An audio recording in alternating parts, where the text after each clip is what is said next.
ایک واقعہ گلگت بلتستان میں پیش آیا۔ ایک شخص قبرستان کے پاس سے گزر رہا تھا تو اس نے کسی قبر سے یہ آواز سنی کہ مجھے نکالو، میں زندہ ہوں، مجھے نکالو۔ جب ایک دو مرتبہ اس نے آواز سنی تو وہ یہ سمجھا کہ شاید میرا کوئی وہم ہوگا، خیال ہوگا، کوئی آواز نہیں آ رہی۔ لیکن جب مسلسل اس نے یہ آواز سنی نا تو اس کو یقین ہونے لگا۔ وہ قریب کی کسی بستی میں گیا اور لوگوں کو بلایا کہ قبر سے آواز آ رہی ہے، تم سب میرے ساتھ چلو۔ انہوں نے آواز سنی، سارے لوگ آئے، وہ تو واقعی قبر سے آواز آ رہی ہے۔ اب یقین ہونے کے بعد لوگوں کو مسئلہ پوچھنے کی فکر ہوئی کہ پہلے علماء سے پوچھ لیتے ہیں کہ قبر کھولنا جائز بھی ہے کہ نہیں۔ وہ لوگ محلے کا جو امام تھا ان کے پاس گئے، انہوں نے کہا کہ اس طرح قبر سے آواز آ رہی ہے تو ہم کیا کریں، قبر کھولے یا نہیں کھولے؟ امام صاحب نے فرمایا کہ اگر تمہیں اس کے زندہ ہونے پر یقین ہو گیا ہے تو قبر کھول لو اور اس کو باہر نکال لو۔ یہ لوگ ہمت کر کے قبرستان گئے اور جا کر جو انہوں نے قبر کھولی، جیسے ہی تختہ ہٹایا نا تو ایک عورت ننگی بیٹھی ہوئی ہے اندر اور اس کا کفن گل چکا ہے، اور وہ عورت کہہ رہی ہے کہ جلدی سے میرے گھر جا کر میرے کپڑے لاؤ، میں کپڑے پہن کر باہر نکلوں گی۔ یہ لوگ فوراً دوڑ کر اس کے گھر گئے اور جا کر اس کے گھر والوں کو واقعہ سنایا اور اس کے کپڑے چادر وغیرہ لا کر اس قبر کے اندر پہن دیا۔ تو اس عورت نے وہ کپڑے پہن لیے۔ جب کپڑے پہن لیے نا تو وہ قبر سے نکلی اور بجلی کی طرح دوڑ گئی اپنے گھر، اور اپنے گھر جا کر ایک کمرے کے اندر چھپ گئی اور اندر سے کنڈی لگا دی۔ اور جو لوگ قبرستان کے اندر موجود تھے وہ بھاگ کر آئے اس لڑکی کے گھر، اور وہاں آ کر دیکھا وہاں اس عورت نے تو کنڈی لگائی ہے۔ تو لوگوں نے دستک دی کہ کنڈی کھولو۔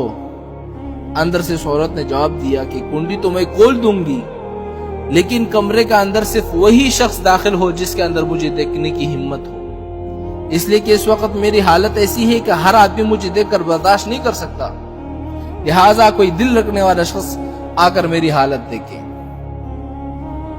اب سب لوگ اندر جانے سے ڈر رہے تھے، مگر دو چار آدمی جو مضبوط دل والے تھے انہوں نے کہا کہ تم کنڈی کھولو، ہم اندر آئیں گے۔ جب اس عورت نے کنڈی کھولی نا اور یہ لوگ اندر چلے گئے،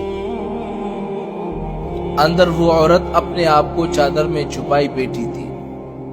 جب یہ لوگ اندر پہنچے تو اس عورت نے سب سے پہلے اپنا سر کھولا۔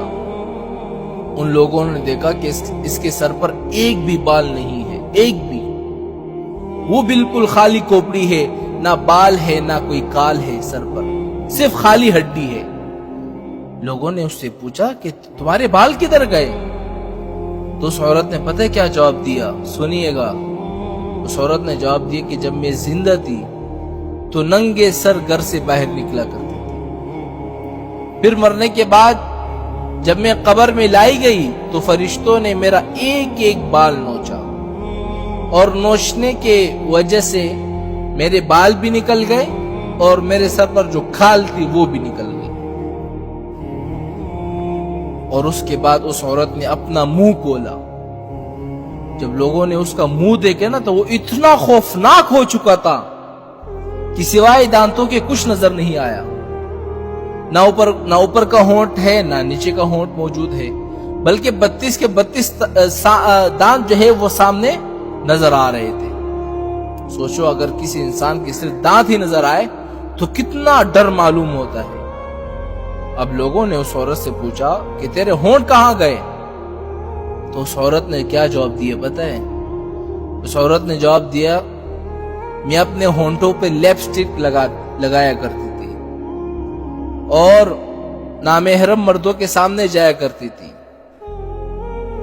اس کی سزا میں میرے ہونٹ جو ہے وہ کاٹے گئے، اس لیے اب میرے چہرے میں ہونٹ جو ہے وہ نہیں ہے۔ اس کے بعد اس عورت نے اپنے ہاتھ اور پیر کی انگلیاں دکھائی۔ لوگوں نے دیکھا کہ اس کے ہاتھ اور پیر کی انگلیوں میں ایک بھی ناخن نہیں ہے۔ تمام لوگوں نے کہا کہ ناخن کہاں غائب ہو گئے؟ تو اس نے کہا کہ اس عورت نے پتہ کیا جواب دیا؟ کہا کہ ناخن پر میں کیا لگاتی تھی؟ ناخن پالش لگایا کرتی تھی کہ جس کی وجہ سے میرا ایک ایک ناخن کو کھینچا گیا۔ میں یہ سارے کام کر کے باہر نکلا کرتی تھی، اس لیے جیسے ہی مرنے کے بعد مجھے قبر میں پہنچایا گیا تو میرے ساتھ یہی معاملہ شروع ہو گیا۔ مجھے سزا دی گئی، میرے بال نوچے گئے، میرے ہونٹ کاٹے گئے، میرے ناخن کھینچے گئے۔ اتنی باتیں کرنے کے بعد وہ لڑکی کیا ہو گئی؟ بے ہوش ہو گئی، مردہ ہو گئی، مر گئی دوبارہ جیسی لاش۔ تو ان لوگوں نے دوبارہ اس کو قبرستان پہنچایا اور کیا کر دیا؟ دوبارہ اس کو دفن کر دیا۔ تو اللہ تعالیٰ کو یہ عبرت دکھانی مقصود تھی کہ دیکھو اس عورت کا کیا انجام ہوا اور اس کو کتنا ہولناک عذاب دیا گیا۔